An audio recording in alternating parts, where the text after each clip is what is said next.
नाही हा त्या बाजूने पण होतो हा इमर्जन्सी जास्त पाणी पडा रेल पाहिजे तर आता आपण डिस्कार्ड करणार आहे आता नवीन पलीकडे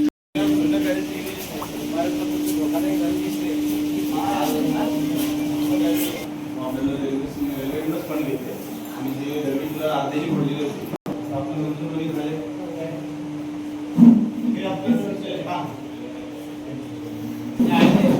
ऐतिहासिक वारसा आमच्या बदलापूरला भरपूर ऐतिहासिक गोष्टी आहेत, इतिहास आहे.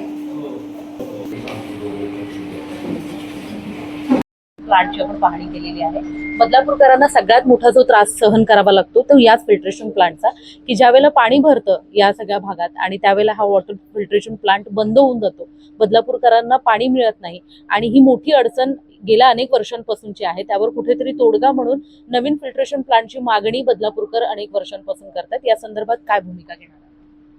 आज पूर परिस्थितीची पाणी घेताना इथल्या बॅरेज आणि वॉटर ट्रीटमेंट प्लांटला व्हिजिट दिली. सन्माननीय आमदार म्हात्रे साहेब, नगराध्यक्ष मॅडम, आम्ही तिघांनी भेट देऊन इथे काही पाणी आणि चर्चा केली.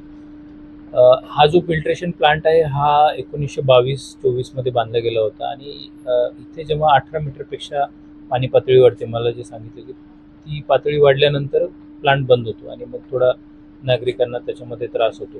परंतु आता शासनाने नवीन इथे योजना मंजूर केली आहे. नगरोत्थानमध्ये साधारणतः 225 कोटी 250 कोटीची योजना आहे आणि 60 MLDचा त्याच्यामध्ये ट्रीटमेंट प्लांट असणार आहे.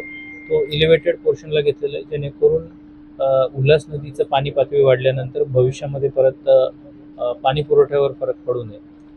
सध्या वर्क ऑर्डर स्टेजला आहे, टेंडर स्टेजला आहे आणि वर्क ऑर्डर लवकर होईल अशा पद्धतीनं कार्यकारी अभियंता MJP यांनी आश्वासन दिलं आहे. त्याच पद्धतीनं 2 ते 2 वर्षाचा त्याचा जो कालावधी आहे त्यामध्ये काम पूर्ण करावं, त्या प्रोसेसेस लवकर फॉलो करावं अशा त्यांना सूचना दिल्या आहेत आणि त्या पद्धतीनं नगरपालिका, जिल्हा प्रशासन या गोष्टींवर लक्ष ठेवून असेल.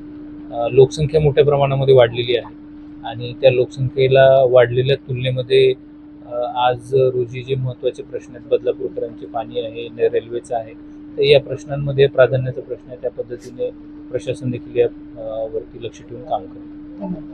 या ठिकाणी आपण पाहिलेलं आहे, जिल्हाधिकारी यांनी आपल्याला माहिती दिलेली आहे. Water filtration plant barrage road इथे त्यांनी पाहणी केलेली आहे. गेल्या अनेक वर्षांपासूनची बदलापूरकरांची मागणी जी आहे, कारण या ठिकाणी पाणी भरल्यानंतर पावसात अतिवृष्टी होते, या ठिकाणी पाणी भरतं आणि हा वॉटर फिल्ट्रेशन प्लांट बंद करावा लागतो आणि त्यामुळे 24 तास 48 तास साधारण 72 असे अनेक दिवस बदलापूर शहरातील पाणी पुरवठा पूर्णपणे ठप्प होऊन जातो. यावर उपाय म्हणून गेल्या अनेक वर्षांपासून जी फिल्ट्रेशन प्लांटची मागणी केली जाते त्या संदर्भातली माहिती जी आहे ती जिल्हाधिकाऱ्यांनी आत्ताच आपल्याला दिलेली आहे, की साधारण ही टेंडर प्रोसेस सुरू आहे. 245 कोटीची ही योजना आहे. 60 MLDचा जो प्लांट आहे तो लवकरच बदलापूर शहरात उभारला जाणार आहे, जो नदी सपाटीपासून जो लांबच्या अंतरावर असेल. त्यामुळे पाणी भरल्यानंतर त्याच्यावर कुठल्याही प्रकारचा त्याचा भार पडणार नाही आणि बदलापूर शहराचा जो विस्कळीत होणारा पाणी पुरवठा आहे तो होणार नाही. अशा प्रकारची माहिती जी आहे ती जिल्हाधिकाऱ्यांनी यावेळेला आपल्याला दिलेली आहे. या संदर्भातील पावसाच्या ज्या काही अपडेट्स आहेत, घडामोडी आहेत, त्यांची आम्ही माहिती तुमच्यापर्यंत वेळोवेळी पोहोचवण्याचा प्रामाणिक प्रयत्न करत आहोत. जिल्हाधिकारी स्वतः बदलापूर शहरात ठिकठिकाणी पाहणी दौरा करत आहेत आणि आपत्कालीन परिस्थितीचा आढावा देखील ते घेत आहेत. याबद्दल तुमच्या काय प्रतिक्रिया आहेत आम्हाला कमेंटच्या माध्यमातून नक्कीच कळवा आणि अशाच प्रकारच्या बातम्या पाहण्यासाठी लोकशाहीचा चौथा आधारस्तंभ लोकतंत्र या वाहिनीला लाईक, फॉलो आणि शेअर करायला विसरू नका. धन्यवाद.